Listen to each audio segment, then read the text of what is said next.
expected, and in fact deserved. "Okay," he said again.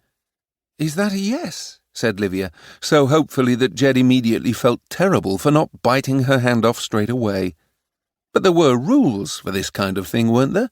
Rules of engagement? The main one being both parties had to think getting married was a good thing, or in the absence of that, could vocalize a reason why it wasn't, and quickly. But Jed was too petrified to do anything quickly, too scared of what this would all mean, desperately worried about disappointing her, both now and as her husband. It may not have been a leap year, but it was 2018, so he suspected any objections on the basis of her not being allowed to propose would probably fall on deaf ears. Besides, in true Livia style, everything had been arranged. Any issues anticipated, people invited. How could he possibly say no? He told himself nothing had changed.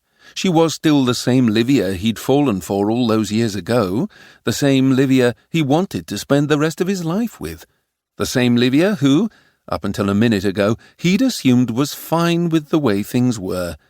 And then, conscious she was still waiting for him to say something, he reached across the table and took her hands in his, though partly to stop his own from shaking. "Yes," he said, as sincerely as he could, and, though Jed loved Livia more than anything, a lot more cheerfully than he felt. Chapter 1. "So Jed didn't have any idea," said Izzy, and Patrick looked up from the article on Barcelona's best museums he'd been about to read to her from the in-flight magazine, then broke into a broad grin. His girlfriend was staring at him, wide-eyed, as if Livia's ruse was the most audacious, ridiculous, and amazing thing she'd ever heard. But he supposed, if you'd only recently turned 22, it just might be. "None whatsoever," he replied. "But what if he turned her down?" "Then we'd be flying to Barcelona for a dirty weekend, instead of their wedding."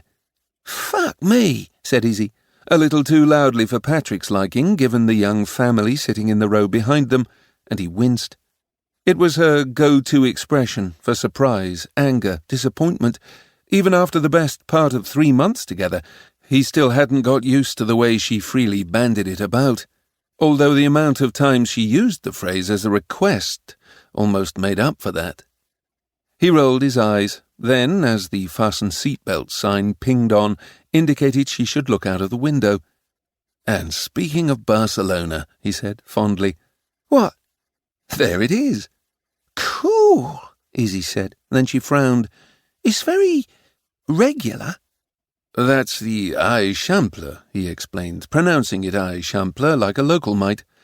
"It's Catalan for extension, one of the earliest examples of town planning. The grid design was intended to—" Patrick stopped talking. Even in the indistinct reflection in the aeroplane window, he could tell Izzy's eyes had glazed over. "You see that big street down the middle?" Izzy stifled a yawn theatrically. "What about it?" "That's where all the shops are." "Oh, right."